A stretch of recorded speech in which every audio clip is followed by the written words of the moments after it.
Start. নুন নুন বাবাই নুন দিও। এটা কি নুন? এটা কি পিএস কুচি, ধনে পাতা কুচি, কি খায় ভাই কি মরিচ কুচি, এটা হলো লঙ্কা মরিচ কুচি। কুচি, এটা হলো ধনে পাতা কুচি, এটা হলো লবণ কুচি, আর হলো ডাল সিদ্ধ। আজকে বানাচ্ছি অত্যন্ত আকর্ষণীয় একটি খেসারি তেলের ভর্তা। খেসারি তেলের ভর্তা। সেই ভর্তাটা অনেকদিন আগে খাইছিলাম। অনেক আগে ছোট সময় খাইছিলাম। তো খেসারি তেল আমরা এমনি বেশি একটা খাই না।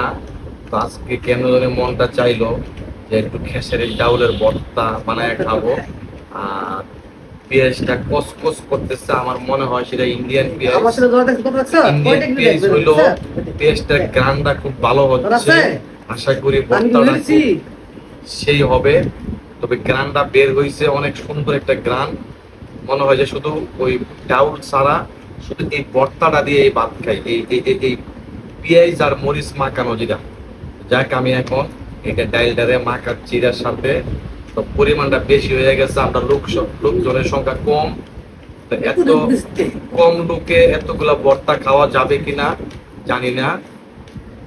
তো আমাকে দিছে যেটা সিদ্ধ করে, আমি ওইটা দিয়েই বানাচ্ছি, কিছু করার নাই। একটা টাকে একটা কথা বলে যে যাক, যে নাই মামুর থেকে কানা মামু ভালো, যারা সিদ্ধ করে দিছে তাদেরকে এমনিতেই ধন্যবাদ জানাইতে হয় যে ডালটা সিদ্ধ করে দিছে। না দিলেই কি করতে পারতাম, ডালটা সিদ্ধ করে নিলে তো কি করতে পারতাম। তারপরও বানাইছি, আমি একটু টেস্ট করি লবণটা ঠিক আছে কিনা। বিসমিল্লাহ। আমি দিছি তো মাইকা দাও। আমি তো ঠিক হই মাইকা লাও। তুমিও দেখো। আমার আয়ান দেখতেছে। কচি কচি, তুমি এনে আসো। জানা আরে এনে আসো কচি। কি দেও? হয়েছে এই যে আমার চটপট একটি ডাউলের ভর্তা হয়ে গিয়েছে দাদা। যদি আপনাদের ভিডিওটা ভালো লাগে তাহলে একটি লাইক কমেন্ট করে দিবেন দাদা। হইলো হইলো, ওনাকে একটা সাবস্ক্রাইবার করে দিবেন।